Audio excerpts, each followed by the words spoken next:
Greetings to all and welcome once again, as usual. Hope this time finds you well wherever you may be around the world. It's been a while, of course, as usual, because the path keeps us all busy. But we are back here again, bringing forth more knowledge as it unfolds from the spirits that come forth within their own order and within their own sequence as usual. This time I wanted to bring forth something very unexpected and very new. I have recently been visited by a specific deity, which is very new to me. For illustration's sake, I am going to use the word new because this deity is not new at all. Okay, it's extremely old and extremely ancient. So ancient to the point where we don't really have much knowledge historically left due to most of it having been lost in the course of time, of course. So the way this occurred, the way I was visited is, it was very early at about 4 in the morning, which is a very significant number. Usually number 4 relates to the spirits of the crossroads. And they tend to use this number a lot when they come to visit you. It is the number of the gatekeepers and the path openers. Okay? It's a number to pay attention to.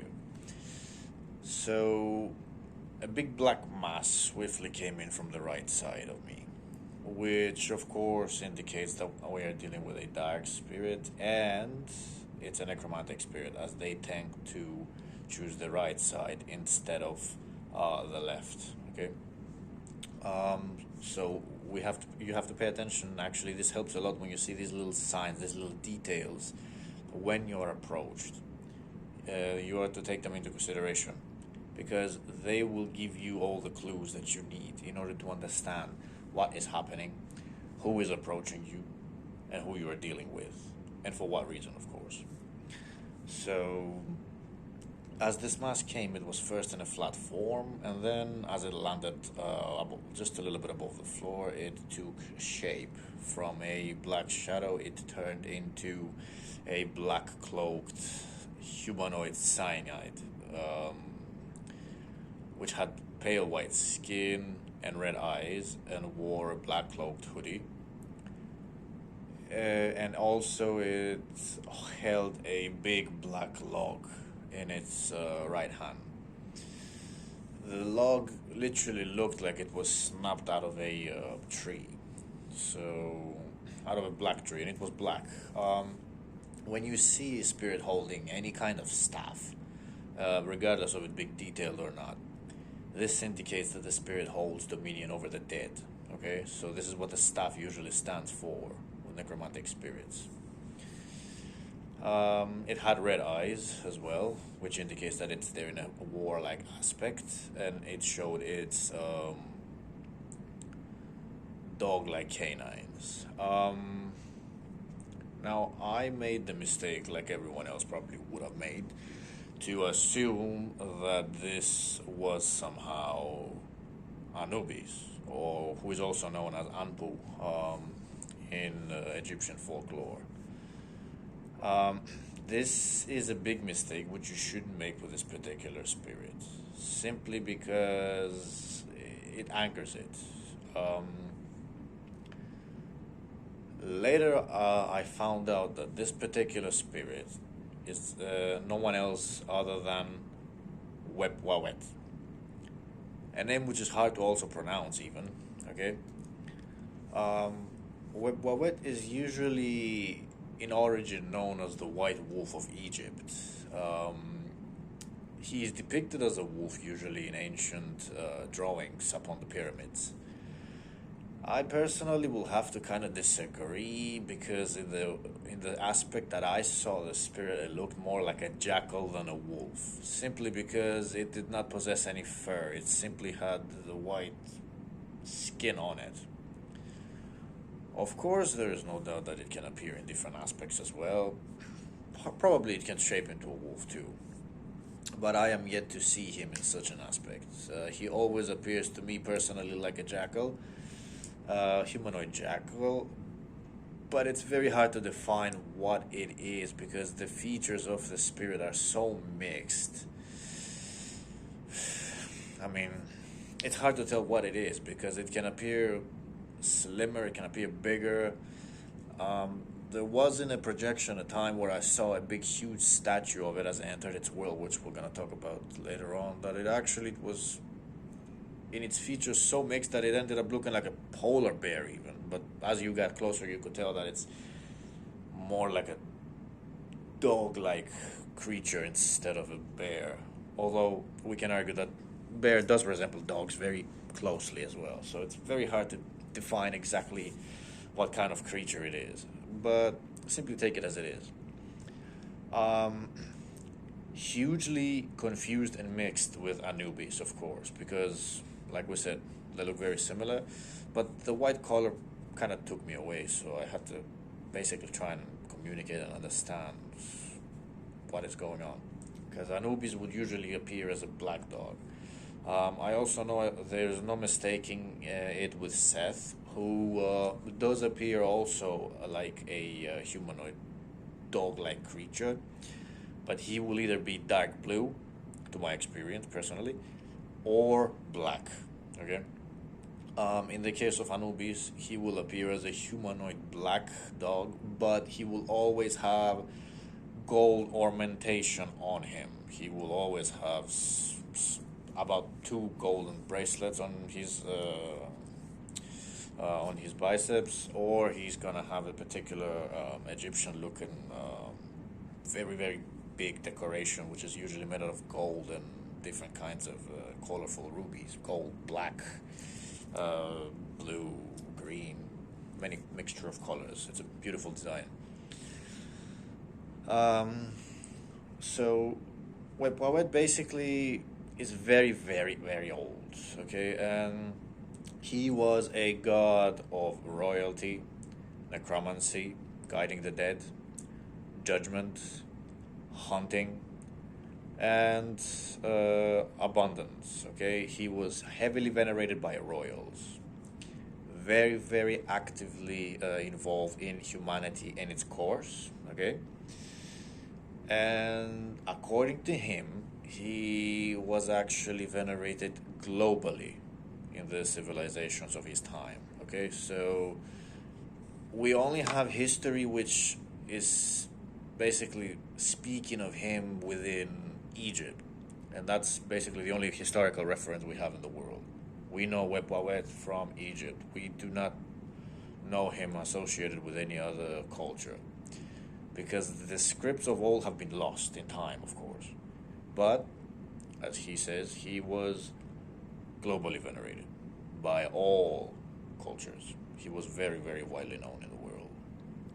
And this is one thing that angers this spirit a lot, because it has been forgotten, although it did a lot for humanity, as it states. Okay, he was very actively involved in humanity's course of history with royalties, and he had many duties. Okay, he was heavily venerated in Upper Egypt, in the city of Abydos, Asyut, later known as Lycopolis, named by Greek folklore, which means Wolf City.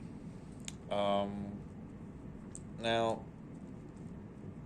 he's basically very similar to the other crossroads spirits and gate openers. He holds keys to gates, to a particular necromantic current. Okay? And he's a gate opener, and he can open tremendous gates to one's life. He can radically change someone's life. Okay? His sacred number is 11. 11 is a number of chaos. Okay, so it brings chaotic change. Very similar to the tower energy where Belial rules upon, but works in different ways. The kind of chaos you will get is not going to be negative. So it's not to be mistaken with the tower energy. But he does bring drastic change. He will enhance the will of one to take that change, and he will remove any kind of fears and obstacles in one's path. So when you do connect with Wepwawet, your entire life will change. It will not be the same at all, okay? Things will take off like an airplane. It's gonna be quick and swift. Very protective of those who devote to him, okay? He has a warlike aspect. He can empower bountiful work to the next level. Very good for numerology. As he says, he teaches by the numbers.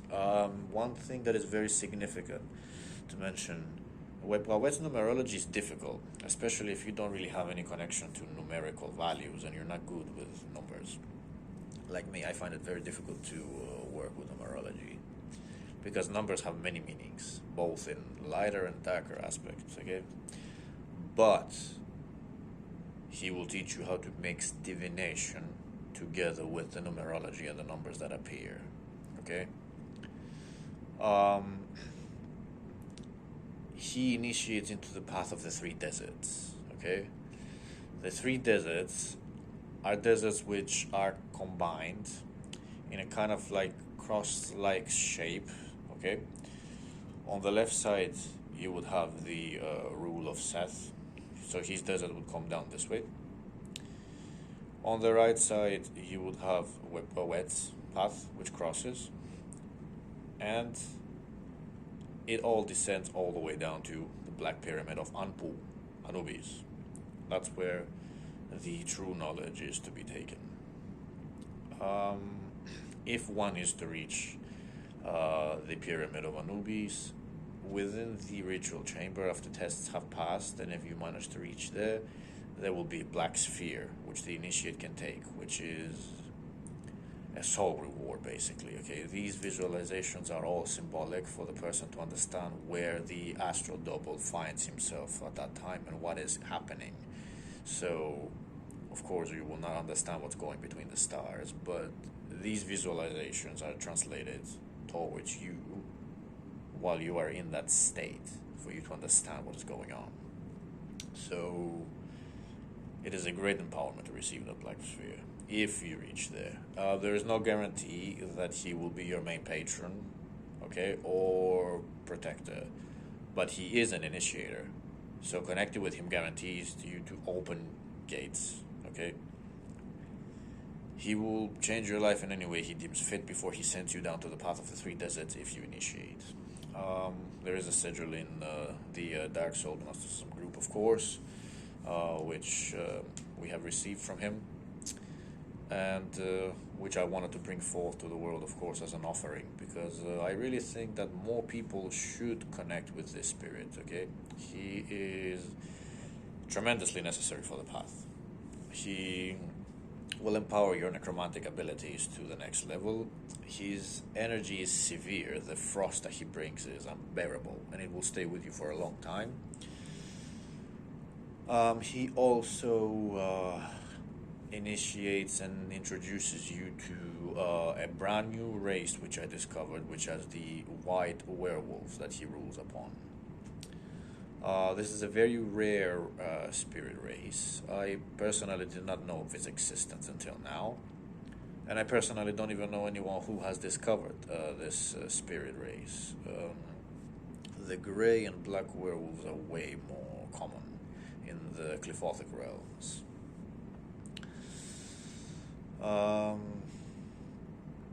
His realm is, of course, further away from the underworld city, okay? It's nowhere near anywhere there.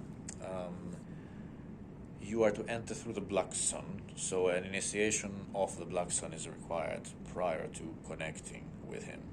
That doesn't mean that you need to do something separately before connecting to him. He will do that for you, but you must be aware that you don't just enter his realm like this. The path of the three deserts requires a little bit of preparation beforehand, okay? A little bit of work. So a complete beginner won't just be thrown into this particular path working.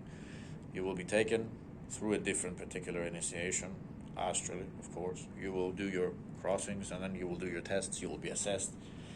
If deemed fit, then you may enter and you may pass. He also owns dominion over the spirits of the white hellhounds, which is also pretty new spirit race, which I didn't know of its existence until now as well. They appear as white hellhounds, basically, like we all know them, with red eyes. The same with the werewolves; they all have red eyes. The white werewolf race. He can also give familiars of the white cat humanoid demons, which he does not rule upon directly, but he can amend them to you as familiars. These are ruled directly by Bastet, okay? But they may be given to you as well through him. He connects gateways to many currents, which you could think that they are opposite to him, but actually they are not. They are very much in alignment with him, okay?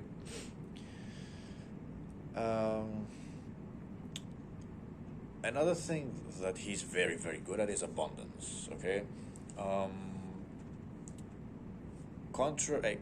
There is this belief that the gate openers and the necromantic spirits are actually only good for banful work or for connecting with the dead, which of course he can do. He gives tremendous past life regression knowledge. He connects to ancestral lines, which may be of great alchemical significance, okay? You may not even know that you have ancestors who were highly involved in alchemy before, okay? And have reached a significant amount of ascension. And these will be amended to you to guide you and teach you and to be your protectors, of course, because they are of your lineage. So you will be the closest with them. He's also very good for abundance, okay? Like all the gate openers and the crossroads spirits. So the belief that they're only good for banful work and connecting to the ancestral dead is really not valid, okay? All of the necromantic spirits are very good with abundance as well. So if you're closer to Santa Muerte or Hecate or Papa Legba or Samedi or anyone else of that particular current, just know that they are as capable for abundance as any other spirit would be that solidly has that brand name of being responsible for wealth.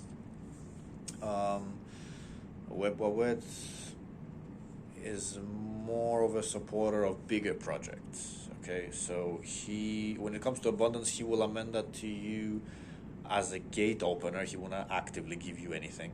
He will just open your ways. But he supports bigger projects. He is not much of a supporter for something minor, okay? So if you simply need to change your profession, he's not really going to bother with you that much, because that is something easy. That's something that anybody can achieve. But if you seek a big project, then he is the number one spirit to open the gateways for you, and then you may go and work with a different one who shall amend greater knowledge, a greater abundance your way actively, okay? So he's a great gate opener for that. He also helps with targeted alchemy, and that's where his bow and arrow comes into play as a symbol. He actually helps with order and direction when you are pushing your energies out there in order to manifest something. And he will make sure to teach, he will teach you how exactly to target all your energy in one direction instead of having it spread in a chaotic way, which usually is what tends to happen. In order to work with Wepwawet, apart from the sigil that there is in the group, you shall require an altar for him only and a statue of him, okay? You are to engrave the red inscription, which may be found within his sigil that we have, on the base or upon the statue. and anoint that with your life force before you smudge it with your incense sticks and summon him through the words of power that we have given. Um, don't mix him with other deities or spirits in his altar. He does not like this. And the same goes for Anpu, Anubis, okay? Don't mix these two together either, okay? Legend has it that they are brothers, but as we know, in the spirit world, there is no birth taking place like it would take place here in the physical world. So I will safely say that these are aspects, although Wepwawet does not seem pleased when you ask him about Anubis or about any other spirits in his presence. That does not mean that he doesn't get over with other spirits. It simply means that he does not wish to be asked upon matters of others when he is present. So when that spirit is present, make sure you deal with that spirit only. You ask it things about itself only. Okay, don't ask it things about other spirits, or ask it if it's someone else. Okay, and don't mix him up with other spirits either. He does not like that. He's much like Papa Legba in this. He does not wish to be turned into some aspect of someone else. He is who he is, and he is to be seen as such. Okay.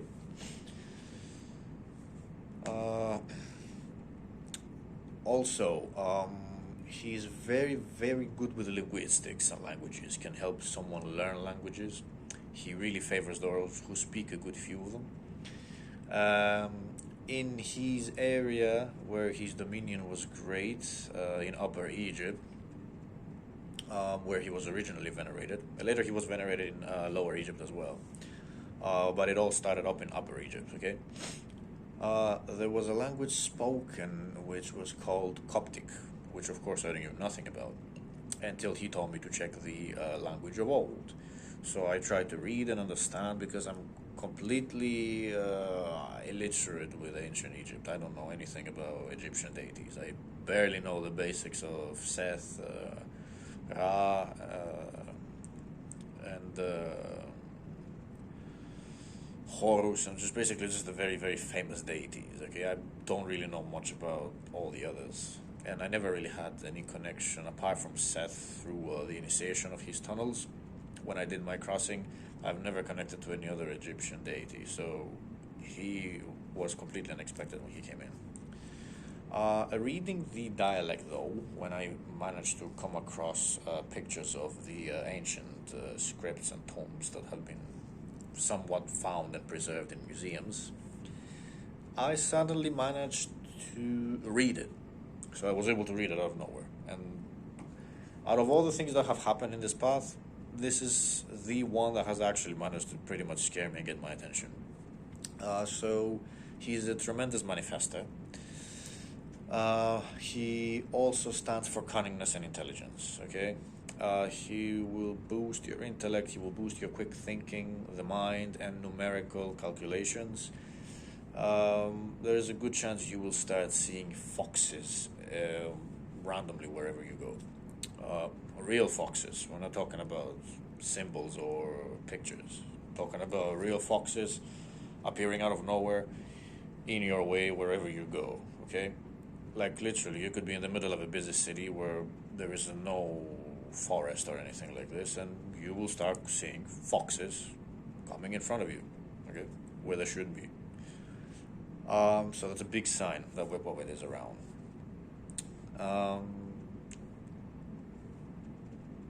That is basically it. When you do connect with the spirit, though, make sure to keep the connection, okay? Because he's not like the gatekeepers that come in from the other currents of necromancy, whereas they come in, open a door, send you in, and that's it. Unlike the others, Wepwawet walks with you at all times. So you best you better keep that connection alive, okay? You better keep him close if he accepts you, okay? Wepwawet walks with you at all times. He is a very loyal and protective companion. So if you manage to really connect with him, Don't just let go of that connection. Other gatekeepers will open doors, send you forth, and you'll be on your way, and then another spirit will take you over and bring you to the next passage, and to the next, and to the next. You do not get to choose the order of the gatekeepers or who they are and how they come, especially in the crossroads. There are hierarchies, and you shall be taken wherever you shall be taken. In my case, it started with Queen Hecate, it progressed down to Papa Legba, then Baron Samedi, then Carrefour, then Madame Brigitte, and now it is continuing with Wepwawet. And we will see who is going to be next. Actually, no, sorry. It was Santa Muerte after that, which I will get to at a different post. So that's pretty much everything about Wepwawet. He's extremely beneficial for your path and for your personal life, of course, because as we said, the changes are going to be tremendous. You will never be the same again. Your life will never be the same again, and your path will also skyrocket itself. So that's pretty much it. I would like to give a big shout out to our new brother group, Dark ChaimberZ, whose link I will put in the description. In this blog, you will find a tremendous amount of information and sources of scripts and articles, as well as related music and websites for pretty much every topic and spirit you can imagine. Okay, from the Talmud to biblical references of Sumeria to the Grigori, Irin, the Watchers, to Enochian matters, everything you can possibly imagine. Okay, it is tremendously well written. I personally don't really read much, but it is an amazing blog to go and get info from. So check it out, of course. It's really worth a read. And if you wish to connect with Wepwawet, visit the group of Dark Soul Gnosticism. And as always, like, share, subscribe, and all that jazz to help more people connect with the spirits that they require to connect with. Because in the end of the day, this is the purpose of this entire operation. People need to make a connection when alchemy has entered their lives, when the spirits enter their lives. And this is what the path should be about. Trying and spreading the knowledge and helping those to connect. Okay? Those who need to connect. So, I hope this helped, as usual. Have a great day. Rise and conquer. Reveles tenebres tua.